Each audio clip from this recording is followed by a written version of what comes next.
This channel does not promote or encourage any violence, harmful, or illegal activities. All content provided by this channel is meant for educational purpose only. কাপড়ের হাট বন্ধ হয়ে যেতে পারে। এই হাওড়া হাট প্রায় 300 বছরের পুরনো, 300 ইয়ার্স। গত 9 মে পশ্চিমবঙ্গে নতুন সরকার শুরু হয়েছে, অর্থাৎ পশ্চিমবঙ্গে প্রথমবারের জন্য বিজেপি সরকার ক্ষমতায় এসছে। সেই বিজেপি সরকারের শুভেন্দু অধিকারী মহাশয় মুখ্যমন্ত্রী হিসাবে 9 মে শপথ নিয়েছে এবং মানুষ যে আশা নিয়ে পরিবর্তন ঘটিয়েছে, যে আশা নিয়ে পরিবর্তন করেছে, বিপুল ভোট দিয়েছে, মানুষের সেই আশার ওপর কিঞ্চিত হলেও জল ঢেলে দিয়েছে এই সরকার। 2011 সালে মানুষ অনেক আশা নিয়ে বামপন্থীকে সরিয়ে তৃণমূলকে এনেছিল।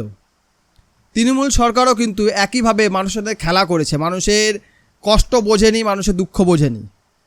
এই সরকার এসছে মাত্র কয়েকদিন, এখন 1 মাসও কমপ্লিট হয়নি, তার মধ্যেই সরকার এমন একটি সিদ্ধান্ত নিয়েছে যার ফলে লক্ষ লক্ষ মানুষ পথে বসতে চলেছে।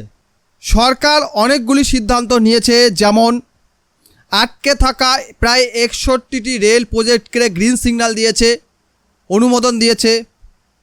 আটকে থাকা মেট্রো প্রজেক্টকে গ্রিন সিগন্যাল দিয়েছে। চিংড়িঘাটা মেট্রো প্রকল্প অনেকটাই এগিয়ে গেছে, যার জন্য জনগণ সরকারকে ধন্যবাদ দিচ্ছে, সাধুবাদ জানাচ্ছে। সেই সঙ্গে হসপিটাল এবং শিক্ষার হাল ফেরানোর জন্য উদ্যোগী হয়েছে সরকার। খুবই ভালো সিদ্ধান্ত। হসপিটাল এবং শিক্ষার অবস্থা একদম শোচনীয় হয়ে গিয়েছিল, তার হাল ফেরানোর চেষ্টা করছে এই সরকার। জুয়া মদের ওপর নিষেধাজ্ঞা আনতে চলেছে, অবশ্যই স্বাগত জানাই। জুয়া এবং মদ উঠে যাওয়া উচিত। এর ফলে যুব সমাজ ধ্বংস হচ্ছে এবং বহু গরিব মানুষ আরও গরিব হয়ে পড়ছে। অবৈধ নির্মাণ ভেঙে ফেলছে সরকার, একদম সঠিক সিদ্ধান্ত। যে নির্মাণের বৈধতা নেই সেটাকে ভেঙে ফেলাই ভালো। রেলওয়ে প্রপার্টি দখলমুক্ত করা হচ্ছে, অর্থাৎ রেলওয়ে প্রপার্টি দখল করে যে সকল মানুষ বসবাস করছে বা স্থায়ী নির্মাণ বানিয়ে দোকান চালাচ্ছে, তাদের ওই দোকানগুলি বা ঘরগুলি ভেঙে দেওয়া যুক্তিযুক্ত, কোনো সমস্যা নেই। সেই সঙ্গে শিলিগুড়িকে রাজ্য কেন্দ্রের হাতে তুলে দিতে চাইছে, কারণ শিলিগুড়িতে যে অংশটি রয়েছে 22 কিলোমিটার চওড়া, যাকে আমরা শিলিগুড়ি করিডোর বলি বা অনেকে চিকেন নেক বলে, এটি উত্তর পূর্ব রাজ্যগুলির জন্য অত্যন্ত গুরুত্বপূর্ণ এবং একটি মাত্র পথ যার মাধ্যমে উত্তর পূর্ব রাজ্যগুলো মেনল্যান্ড ভারতের সঙ্গে যুক্ত হতে পারে। আর এর কন্ট্রোল যদি কেন্দ্রের হাতে থাকে, তাহলে কেন্দ্র এটাকে আরও ভালো করে ডেভেলপ করতে পারবে। এটা একটি ভালো সিদ্ধান্ত। সেই সঙ্গে বিএসএফকে ফেন্সিং করার জন্য প্রায় 120 একর জমি অলরেডি হস্তান্তর করা হয়েছে।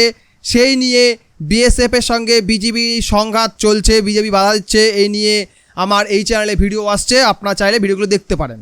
চাকরিহারা, যারা চাকরি হারিয়েছে, যাদের চাকরি অবৈধ বলে সুপ্রিম কোর্ট তাদের চাকরি খেয়ে নিয়েছে বা তাদের প্যানেলটাকে বাদ দিয়ে দিয়েছে, তাদের সঙ্গে কথা বলে সরকার তাদের আশ্বস্ত করেছে এবং তাদের চাকরি ফেরানোর কথা বলা হচ্ছে বা ব্যবস্থা করা হবে, এরকম একটা কিছু চিন্তাভাবনা সরকার করেছে। কিন্তু সরকার এমন একটি সিদ্ধান্ত নিয়েছে যার জন্য প্রায় লক্ষ লক্ষ মানুষের জীবন এফেক্ট হবে। সরকার প্রায় 8 থেকে 10 লক্ষ মানুষের পেটে লাথি মেরেছে। সেই সঙ্গে বিরাট বড় একটা রেভিনিউ লস হতে পারে সরকারের।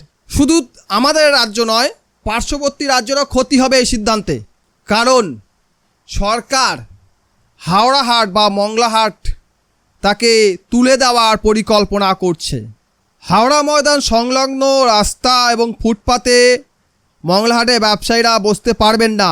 এই সপ্তাহ, মানে এই যে মঙ্গলবার গেল, এই মঙ্গলবার থেকে সেটা শুরু হয়ে গিয়েছে। আমি পার্সোনালি নিজে গিয়েছিলাম, প্রতি সপ্তাহে প্রায় যাই। সেখানে গিয়ে এই দৃশ্য আমি দেখেছি। আমি আমার ব্যবসার জন্য প্রয়োজনীয় জিনিসপত্র কিনতে পারিনি।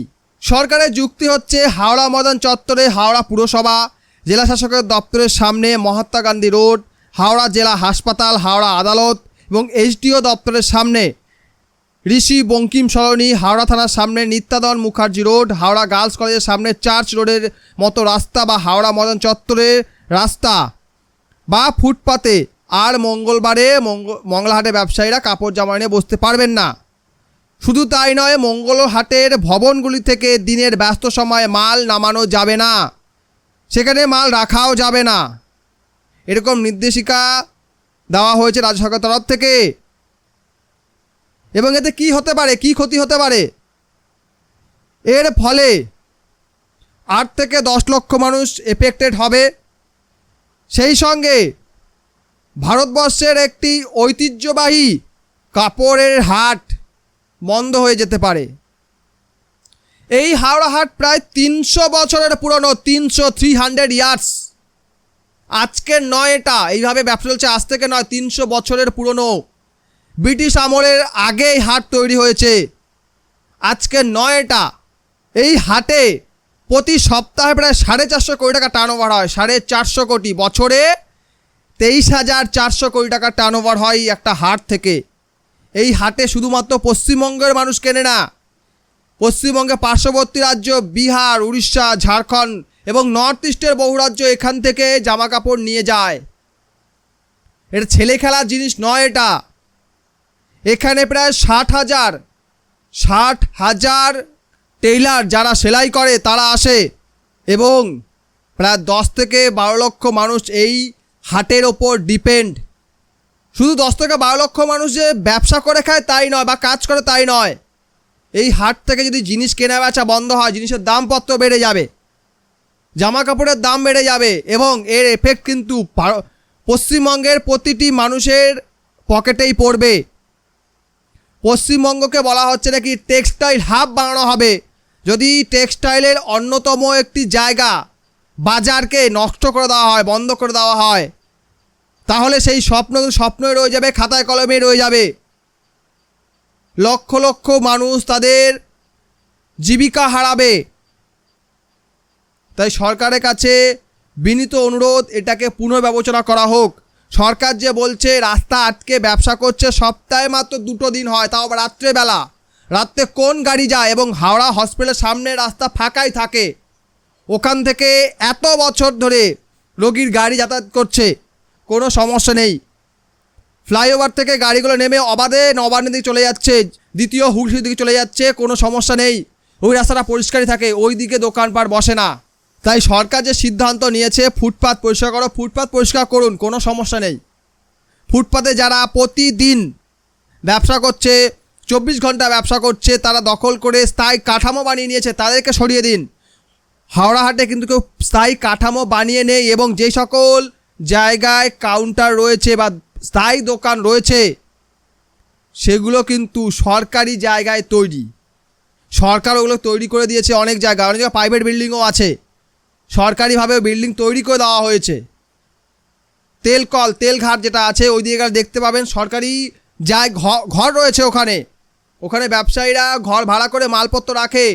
কাজেই ফুটপাত দখল করে ব্যবসা হবে না, এই যুক্তিটা হাওড়া হাটের ক্ষেত্রে খাটে না। এর আগে আমি ভিডিও বানিয়ে সরকার যে হাওড়া স্টেশন বা শিয়ালদা স্টেশন থেকে ফুটপাতি ব্যবসায়ীদের সরিয়ে দিয়েছে, এটাকে আমি সমর্থন করছি। কেননা এরা রাস্তাটাকে ঘিরে রাখে, যাত্রীরা যাতায়াত করতে পারে না, সমস্যা হয়, এগুলো সরিয়ে দিচ্ছে, ঠিক আছে।